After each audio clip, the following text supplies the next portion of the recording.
देखिए रंजन जी, नमस्कार। पहले आपको और सारे पैनलिस्टों को। सवाल बहुत बड़ा है और ज्ञानेश कुमार तो एक फैक्टर नहीं है। मैं जो ग्राउंड पर देख रहा था और लोगों से बातचीत कर रहा था, तो भारतीय जनता पार्टी के प्रति और नरेंद्र मोदी के प्रति कोई बहुत बड़ी उत्साह तो नहीं दिख रहा था मुझे, कि उनको वोट देने के लिए लोग ललायत हों और अमित शाह, नरेंद्र मोदी और भारतीय जनता पार्टी के प्रति लोग आकर्षित हों कि वोट करेंगे। जो ये बीच में अमित शाह ने बदतमीजी की जेडीयू के नेता नीतीश कुमार के साथ, तो जो जानकारी मिल रही थी ग्राउंड से, तो यही मिल रही थी कि भारतीय जनता पार्टी को हराने के लिए और एलजेपी को हराने के लिए जेडीयू का जो स्ट्रांग वोटर है, बेस है, वो निकल पड़ा है वोट करने के लिए। तो अगर ये सच्चाई है तो भारतीय जनता पार्टी को आधा होना चाहिए, एलजेपी को साफ हो जाना चाहिए, और ये हमारा हमारा मानना है।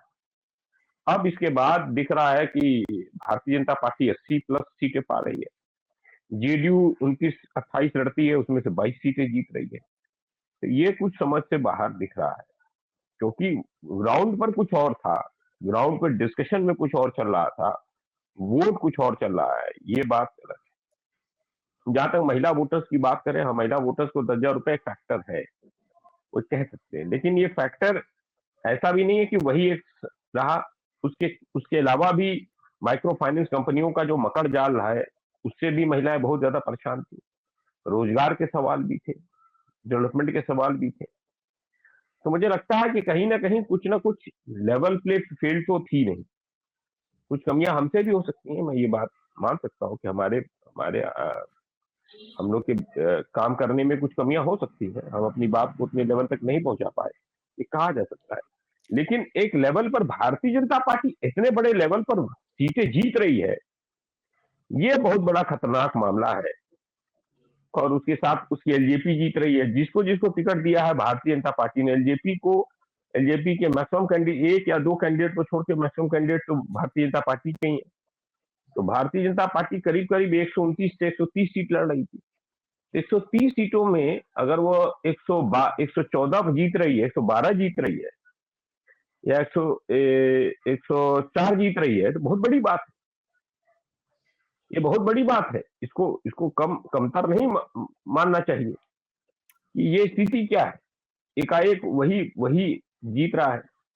तो सवाल बहुत सारी चीजें हैं। दूसरा, जो आपने यूट्यूब वाले विषय की बात की है, यह बात मैं भी मानता हूं कि एक धड़ा यूट्यूब का ऐसा है कि जो बस एक एक चीजें दिखाना चाहता है, जो एक समाज एक एक एक लोग देखना चाहे, जिसमें वो गाली देता है और एक फॉल्स नैरेटिव बनाने की कोशिश करता है। एक नैरेटिव मोदी मीडिया तय करता है, तो एक नैरेटिव हमारा ये मीडिया भी करता है, और उससे क्या है, एक भ्रम की स्थिति पैदा होती है, सच्चाई सच्चाई नहीं आती है। ग्राउंड पर माइक्रो फाइनेंस कंपनियों का ऐसा मकड़जाल, इतना ज्यादा उत्पीड़न था, एक भी यूट्यूब चैनल को मैंने नहीं देखा वहां पर जाकर उसको दिखाते हुए।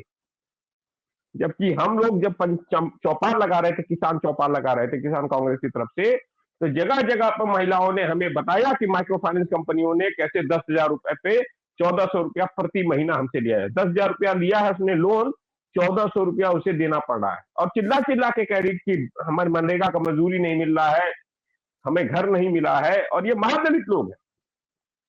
हम कैसे आशा करें कि वो वोट करेंगे उनको, भारतीय जनता पार्टी को? तो मुझे तो नहीं लगता है। अब लेकिन अब कैसे वोट पड़ गया है, कैसे वोट गया है, वो तो वही जाने। अब चीजें हैं, अब जनता है, समाज है, देखे क्या कर सकता है। देश हमारा ही थोड़ी अकेले का है, सबका है। अब होगा तो सब होगा, अब सब अडानी की जमीन चली जाएगी। बस एक ही चीज है, मैं फिर से कह रहा हूं कि पिछले 4 दिनों से नीतीश कुमार के तमाम दूत महागठबंधन के तमाम साथियों से मिल रहे हैं। अब कुछ बातें चल रही हैं, अब नीतीश कुमार हैं, मुख्यमंत्री तो वही बनेंगे, लेकिन किसके साथ बनेंगे, ये बड़ा यक्ष प्रश्न है।